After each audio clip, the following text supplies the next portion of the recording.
kata simel itu digunakan oleh kawan-kawan transpuan sebagai kode untuk kita memberikan effort lo lebih kepada keluarga itu gitu, sehingga kalau kasarannya gini, lo bisa mencukupi keluarga lo akan diterima sama keluarga lo. Oral gitu ya, itu kan bukan. Hai, welcome back to my channel Bayangan Hitam Official.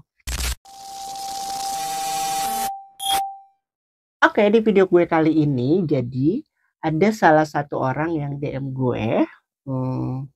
Dia curhat kali ya mengenai pengalamannya. Jadi coba menanya pendapat gue. Terus gue pikir-pikir kayak wow, menarik nih kalau gue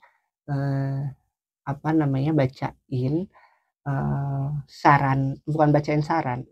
Maksud gue kalau gue bawa ini ke YouTube gitu atau bawa ini ke konten gue gitu. Jadi makanya itu gue buat video ini. Mau tahu curhat apa, cerita apa? Tapi sebelum itu lagi-lagi gue mau mengingatkan, jangan lupa dibantu subscribe, like, comment, and share videonya agar channel gue terus berkembang.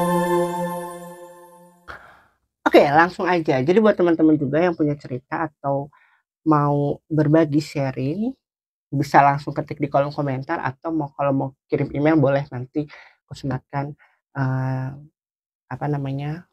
emailku di sini. Dan buat teman-teman yang ceritanya mau di up atau enggak, itu bisa nanti kita diskusikan. Oke. Sebelumnya aku udah bilang dulu ya bahwa aku udah minta izin gitu bahwa apakah boleh aku jawab tapi aku buat konten gitu. Dan orangnya nggak keberatan. Jadi nanti aku ini kan DM-nya di sini. Jadi ini orang tuh DM sama gue di Instagram gitu. Buat teman-teman juga yang belum follow IG gue, jangan lupa dibantu follow Alkabahit24 atau Bayangan Hitam Official ya. Jadi gini, gue agak nggak ngerti sih ya guys. Maksudnya biasanya sepengalaman gue ya, kalau ada cowok gitu yang nge-DM atau ngechat gue dengan dalil pendekatan, PDKT dan lain-lain, biasanya tuh dia ada tanda kutip gitu. Maksudnya nggak pure benar-benar ingin berteman atau pure benar-benar bahwa gimana sih layaknya orang berteman, yang berteman biasa aja gitu, hello dan lain-lain gitu ya. Kalaupun hangout bareng, nongkrong bareng gitu, itu nggak ada dalil-dalil atau pemikiran-pemikiran aneh-aneh gitu.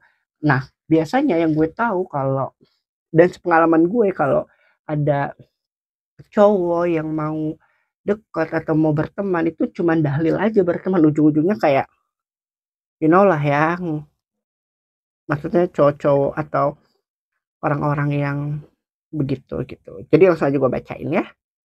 Jadi gini, hai kak, boleh kenal nggak? Aku Ardi, kakak tinggal di mana gitu. Boleh tanya nggak kak, aku mau curhat. Aku pernah pacaran sama si Mel. Si Mel, oke. Biasanya kalau orang ngomongnya si Mel itu biasanya pemain say. Karena kalau ya biasanya kata si Mel itu digunakan oleh kawan-kawan transpuan sebagai kode untuk pekerja seks, atau bahwa orang tahu bahwa dia itu memang bayaran gitu ya, email. Biasanya yang gue tahu gitu. Oke, lanjut. Aku mau tanya, kalau si Mel itu nggak ada yang serius ya jalanin hubungan, nggak ada yang setia. Padahal aku tuh sayang banget sama dia. Tapi kenapa ya kalau pacaran sama si Mel itu selalu yang dipikirkan uang. Aku udah 3 kali pacaran, pasti ujungnya putus. Apakah semua si Mel kayak gitu kak? Aku pengen punya pacar si Mel yang setia dan bisa terima aku apa adanya. Ini dia catatannya, BM. Sebelum aku sebelum aku sharing atau sebelum aku jawab, aku lagi-lagi mau mention bahwa aku menjawab ini bukan mengatasnamakan kawan-kawan transpuan lainnya, tapi aku menjawab ini berdasarkan story life atau pengalaman hidupku, karena aku juga pernah ada di posisi itu gitu, dan aku menjawab berdasarkan konteks aku personal ya, lagi-lagi. Jadi ini bisa sama dengan semua kawan-kawan transpuan atau beda gitu. Tapi aku lagi-lagi mau mengingatkan bahwa aku menjawab ini berdasarkan pengalaman aku gitu. Nah, kalau ditanya pengen apa tadi? Agak lucu sih. Maksudnya kalau dibilang bahwa bisa terima aku apa adanya tuh yang kayak apa gitu. Maksudku gini, rata-rata kebanyakan ya, aku bilang kebanyakan nggak semua gitu. Kebanyakan orang tuh bilang terima aku apa adanya tuh cuman sebagai mokondo nggak sih? Ini maksudku banyak banget hal yang kayak gitu yang terima aku apa adanya. Apa adanya dalam konteks misalkan kayak secara perspektif pemikiran, keuangan dan lain-lain itu selaras ya, apa ya, selaras. Sama gitu, itu mungkin bisa. Tapi kalau misalkan ngomong apa adanya dengan konteks yang jomplang, menurutku kayak agak aneh sih gitu. Karena gini, bukan kawan-kawan transpuan ini tuh, ini kebanyakan dan yang gue tahu dan pengalaman gue. Sebenarnya kalau ngomongin kerja keras, semangatnya tuh tinggi gitu. Dan apa namanya, pekerja keras banget untuk mendapatkan sesuatu yang mereka inginkan, yang gue inginkan gitu lah ya. Karena itu juga yang gue tahu gitu, dan gue yakin bahwa semua kawan-kawan transpuan tuh sepakat dengan apa yang gue sampaikan gitu. Jadi bukan persoalan bahwa apa namanya, lo punya uang atau nggak punya uang, tapi apa yang lo lakukan, kerja keras apa yang lo bisa lakukan untuk bisa sama-sama gitu. Karena kalau ngomongin soal apa adanya, kayaknya zaman sekarang gitu ya, manusia dewasa ketika berbicara soal perasaan itu udah nggak mikirin lagi eh, apa namanya ya, kasarnya bentukan, keadaan dan lain-lain itu. Meskipun banyak hal termasuk gue saat ini yang bukan cuma ngomongin perasaan tapi juga pakai logika gitu. Tapi sejatinya menurut gue ketika kita memang udah benar-benar sayang sama orang itu bisa menjadi nomor kesekian gitu. Tapi kalau berbicara soal tanggung jawab atau ngomongin soal terima apa adanya tadi, lagi-lagi gue mau mentionnya itu gini, karena kawan-kawan transpuan ini biasa bekerja keras, em, biasa melakukan segala usaha dengan jerih payah gitu ya, sehingga apa yang mereka inginkan, apa yang mereka harapkan itu bisa mereka raih gitu, bisa mereka dapatkan gitu. Sehingga ketika dia punya pasangan yang eh, pasrahan gitu misalkan, atau kayak bersyukur tuh bukan berserah lo udah melakukan segala hal gitu, bukan ke situ gitu, tapi kayak maunya enaknya aja gitu. Itu menurut gue sih siapa aja juga bisa gitu ya. Nah kalau dibilang tadi soal apa sih transport itu nggak setia gitu ya, sebenarnya setia atau nggak setia itu kan sifatnya bukan apa ya namanya, bukan milik identitas tertentu gitu ya. Kesetiaan adalah prinsip diri seseorang gitu. Jadi kalau ditanya bahwa emang semua transpuan itu nggak setia ya, atau semua transpuan itu begini ya, nggak semua, karena transpuan tuh identitas sama aja kayak, emang perempuan semuanya setia ya, kan nggak juga. Emang laki-laki semuanya selingkuh ya, kan nggak juga gitu. Nah sama aja kayak transpuan juga nggak semuanya transpuan itu juga begitu. Tapi kalau ngomongin lagi-lagi apakah transpuan itu apa ya, istilahnya nginiin uang terus gitu ya. Gini deh yang harusnya direfleksikan ulang, lo kenal si transpuan ini tuh pada saat dia memang sedang, menjalani profesinya atau, seperti apa? Karena kalau lu kenal si kawan transpuan ini, dia memang sudah menjalani profesinya sebagai pekerjaannya gitu ya. Ya kan sebelum kenal lo dia emang udah bekerjanya kayak gitu. Jadi nggak mungkin dia bekerja seperti itu kalau dia memang cuma sekedar kayak hura-hura, nggak mungkin gitu. Pasti ada sesuatu hal yang melatar belakangi itu. Jadi otomatis uang adalah menjadi faktor utama dia untuk mencukupi kebutuhan hidupnya. Tapi kalau ditanya bahwa transkuan kasarnya dikit-dikit uang nggak sih? Zaman sekarang tuh banyak banget kawan-kawan transpuan yang secara perekonomiannya tuh mandiri gitu. Banyak banget kawan-kawan transpuan juga yang secara eh, apa namanya ya, pemasukannya itu luar biasa gitu. Karena tadi ya rata-rata transpuan tuh punya kerja keras yang upaya yang mereka lakukan sehingga mereka tuh selalu ada di titik yang mereka inginkan gitu. Ini gue berkaca atau bicara pengalaman gue lagi-lagi karena gue gini, gue tuh pernah juga punya pengalaman saat gue menjadi pekerja seks terus kayak bukan utamakan uang gitu ya tapi zaman dulu itu kan gue bekerja menjadi pekerja seks karena gue punya satu masalah atau banyak pengeluaran yang harus gue eh, cukupi gitu dan kebanyakan rata-rata juga kawan-kawan transpuan ini kan sebagai tulang punggung keluarga gitu ya. Jadi kayak eh, keluarga tuh nggak pernah tahu apa dia punya uang atau enggak tapi eh, dia tuh selalu kayak ngirim gitu dan apa namanya hal-hal yang menjadi kebutuhan itu mendasari itu yang akhirnya mau nggak mau eh, dia banyak ekstra kerja dan kerja keras gitu. Sebenarnya kalau bicara soal prinsip bahwa keluarga lo bukan tanggung jawab lo, betul, betul banget.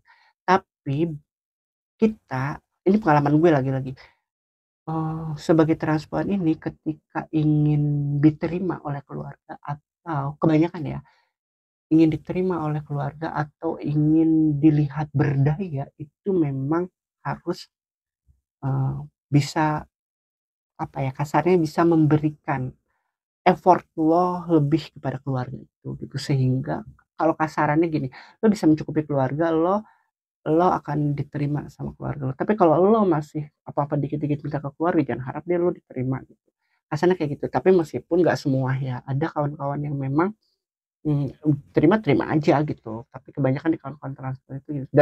Dan termasuk gue yang pada saat itu memang secara pengeluaran cukup deras. Nah, gue ketemu sama salah satu cowok yang menurut gue hmm, baik dan gue juga memang suka sama dia pada saat itu gitu. Cuman kenapa pada akhirnya yang dibahas uang karena yang tadi lagi-lagi gue nih ada di posisi ini atau pengen mendapatkan hal yang ingin gue dapatkan tuh kerja keras misalnya kayak orang tua gue atau saudara gue atau kakak gue atau siapapun yang punya uang nggak Alka gitu atau lain-lain gitu terus gue tuh yang punya nggak punya akan gue usahakan gitu terus kayak misalkan hmm, apa namanya gue aja berusaha segitu tapi lo yang kayak apa ya sesantai itulah gitu kasarnya gue nggak bisa tuh yang kayak gitu paling enggak lo tuh bisa lo punya duit untuk diri lo sendiri sampai lo nggak ngerepotin gue gitu kasarannya tuh pada zaman itu tapi kalau akhirnya lo cuma numpang hidup di gue atau kasarnya gini gue udah punya satu harusnya ketika gue punya pasangan ini bukan menjadi nol dong harusnya kalau nggak satu setengah ya gue tetap satu gitu tapi kalau pada dasarnya gue punya pasangan akhirnya tidak menambah income atau justru gue malah kekurangan akhirnya itu berarti bukan sebuah hubungan yang baik gitu. Meskipun kasarnya gue sadar bahwa ketika berbicara soal, rezeki itu, sudah ada yang menentukan, tapi pada faktanya, eee, kalau lo nggak usaha atau kalau lo nggak kerja keras juga rezeki itu nggak datang dengan sendirinya gitu.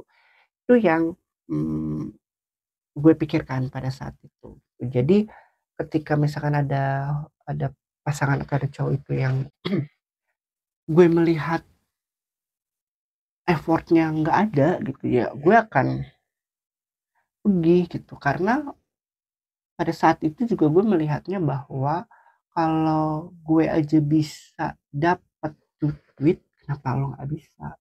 Padahal kan kita sama-sama. Itu yang akhirnya kenapa akhirnya bukan bukan soal melihat uang, tapi eh, jengak juga nggak sih kalau misalkan ngelihat kita punya pasangan yang ngelihatnya misalkan di rumah mulu, terus apa-apa bergantung sama kita gitu, kayak ih anjir, gue kan daripada gue ngempanin anak orang yang mendingan gue jelas-jelas gitu kasih siapa, kasih orang yang nggak mampu. Itulah ya intinya. Nah, yang tadi gue bilang bahwa nggak semua kawan transpuan eh, itu bukan bukan milik satu identitas gitu, karena banyak juga apa namanya transpuan yang nggak ke situ. Nah, kalau berkaca lagi soal hubungan, kan banyak banget orang yang terjebak, menurut gue nih, banyak banget orang yang terjebak soal apa namanya, susah senang bersama, terus kayak eh, apa namanya, saling mengerti, saling pengertian gitu ya. Nah, dulu dulu gue tuh juga memegang prinsip itu, jadi kayak gue pernah pacaran lah berapa lama gitu. Gue kebetulan kalau pacaran tuh lama gitu, jadi karena gue megang prinsip itu, gue tuh selalu yang hmm, ya tadi yang rezeki itu tuh sudah ada yang ngatur. Jadi kayak apa namanya, nggak pernah mikirin uang lah kasarnya, ada atau nggak ada, dan cukup lama bareng gitu. Tapi kalau sekarang lagi nih gue pikir kayak ngomongin susah senang bersama, ya enggak lah, toh pada dasarnya gue tuh lagi-lagi kerja keras untuk mendapatkan apa yang gue mau. Saat gue udah senang dan udah stabil gitu ya, ada di posisinya, terus tiba-tiba lo ngajak gue untuk susah senang bersama, ya lo aja yang susah, gue mah pengen senang terus gitu istilah kasarnya. Terus kayak ngomongin soal susah senang tadi, eee, pengertian atau, kalau lo mau jadi provider gitu ya, pemimpin gitu, eee, dan lu menganggap bahwa lu adalah pasangan gitu, harusnya lu juga bisa settle sama diri lo. Sehingga, ketika berbicara soal value harusnya bisa seimbang, nggak ada yang saling bergantung. Kalau ngomongin soal apa, saling pengertian ya, lu paham dan tahu dong gitu, misalkan kayak, eee, kebutuhannya atau, pengertiannya, pengertian soal kayak misalkan apa ya, pekerjaan gitu, membagi pekerjaan dan lain-lain gitu.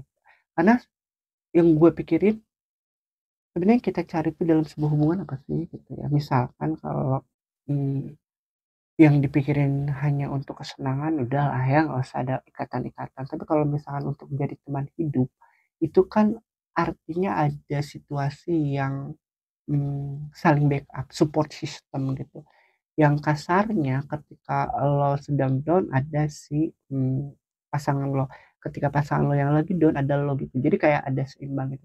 Tapi kalau ini cuman sekedar ada hadirnya aja, terus buat apa ada pasangan gitu. Jadi kayak nggak nggak nyambung aja gitu.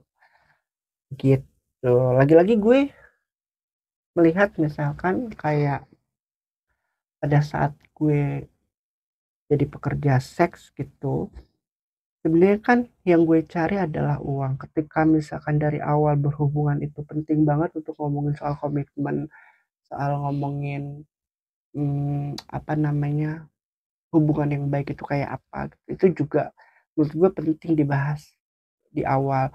Karena kalau gue sekarang nih, ketika ada orang yang deketin gue atau orang yang mau sama kita sama-sama mau membangun sebuah relasi, gue tuh akan bilang bahwa gue tuh secara perekonomian gini, gue tuh pendapatan begini, gitu. Terus hidup gue tuh begini, ini tuh gue kayak gini. Jadi kayak ketika gue punya atau gue nggak punya, ya lo udah tahu gitu. Dan apa yang lo bisa support sama gue gitu. Karena ketika berbicara soal uh, support untuk saat ini tuh bukan cuma sekedar materi, tapi juga ada psikologis dan lain-lain. Gitu kalau melihat pengalaman gue. Kita balik lagi. Gue ngeliat lagi ininya, apa namanya? Komentarnya gue lupa. Nah, kalau ngomongin soal kesetiaan tadi lagi-lagi ya gue bilang ya, gue sih selama ini pacaran gue belum pernah selingkuh ya. Atau gue kalau misal pada saat gue jadi pekerja seks terus gue punya pasangan, lagi-lagi gue bilang bahwa sebelum gue kenal sama itu orang gue udah menjadi pekerja seks, dan pekerja seks adalah pekerjaan gitu. Dan orang itu orang itu tahu gitu bahwa pekerjaan gue adalah eh, apa, menjadi pekerja seks gitu. Jadi ketika gue melakukan hubungan itu ya gue apa namanya bekerja gitu, nggak pakai hati gitu. Tapi kalau lu nggak mau melihat gue menjadi pekerja seks misalkan, ya lu modalin dong gitu. Lu tahu kan kebutuhannya gitu. Dan apa namanya, cukupin itu dong gitu. Kalau belum bisa cukupin ya itu negosiasinya kayak apa, kesepakatannya, komitmennya kayak apa gitu. Nah pada saat gue dulu itu memang apa ya namanya, pasangan gue pada saat itu nggak ada masalah. Yang perjanjiannya kayak lo nggak usah bawa pasangan lo atau tamu lo itu, klien lo itu ke rumah kayak gitu gitu. Terus kalau lo mau janjian janjian di luar, kalau misalkan ini nggak usah tukar nomor handphone kayak gitu gitu. Itu kesepakatannya. Dan sejauh ini ketika gue tidak tidak lagi menjadi pekerja seks aktif gitu ya, hmm, gue nggak pernah sih yang namanya eh, main belakang gitu. Tapi kalau kalau gue yang diselingkuhin banyak, dan parahnya itu diselingkuhin sama temen gue sendiri, misalkan sama sama kawan transpuan itu gue sering juga gitu. Tapi ya udahlah ya, itu juga bukan pelajaran, tapi maksud gue ya selain pelajaran juga maksud gue itu perjalanan gue gitu. Dan gue marah Pak, sama sama situasi itu ya. Pada saat itu marah, tapi kalau sekarang sudah berdamai dengan situasi itu. Dan apa ya, kalau sekarang tuh bukan, gue nggak mau punya pasangan bukan trauma atau apa gitu, tapi kayak ya itu, banyak pertimbangan yang lebih gue pikirkan, bukan cuma sekedar kayak punya pasangan aja atau apa ya, atau menjalin sebuah relasi aja, tapi juga yang gue harapkan adalah bagaimana kita bisa menjadi kekuatan saat kita bersama. Misal gue saat gue sendiri tuh gue udah punya kekuatan, saat gue punya pasangan gue harusnya bisa jauh lebih kuat. Tapi kalau misalkan gue aja sendiri gue bisa, gue harus punya pasangan gitu. Gitu. Jadi lagi-lagi gue bilang bahwa ketika berbicara soal kesetiaan, kasarannya matre gitu ya. Terus kayak apalagi tadi ya kayak gitu-gitu ya, itu tuh bukan milik satu identitas gitu, tapi eh, itu sifatnya bisa siapapun melakukan itu gitu. Jadi jangan deh dikit-dikit kayak misalkan gini, ini gue gedek juga nih kayak gini nih, yang misalkan ada yang bilang misal tahu dia itu transpuan gitu ya, ketemu di jalan tuh, terus kayak langsung lah tiba-tiba kayak semua transpuan itu pekerja seks. Yai, nggak semua transpuan itu pekerja seks gitu, nggak semua transpuan itu menjajakan dirinya gitu. Terus juga misalkan kayak transpuan udah pasti di salon, jadi kalau ketika ketemu sama transpuan di basa-basinya itu kayak dari mana, kerja di salon, ya seolah-olah salon itu menjadi utama pekerjaan kawan-kawan transpuan. Enggak, sekarang tuh banyak say, kawan-kawan transpuan yang profesinya itu banyak, karena nyalon dan lain-lain juga itu profesi dan itu banyak dikerjakan. Pekerja seks juga itu profesi, banyak juga gitu, dan nggak semua kawan-kawan transpuan juga bekerja di sini. Nah, maksud gue itu udah deh Kak, kita tuh sudah mulai belajar untuk tidak mengotakkan bahwa atau menstigma bahwa kalau transpuan itu begini, transpuan itu begitu. Nah, kawan-kawan bayangan di rumah juga harus sadar bahwa ketika ngomongin konteks hal-hal yang sifatnya umum dan gak bobo identitas, ya nggak, itu bukan milik satu identitas tertentu gitu. Kayak misalkan oral gitu ya, itu kan bukan bukan perilaku seksual yang hanya dilakukan oleh transpuan gitu, tapi kayaknya banyak orang melakukan itu gitu-gitu dah maksudku ya. Ya, lagi-lagi gue cuma mau bilang bahwa ini perspektif atau ini pemikiran gue.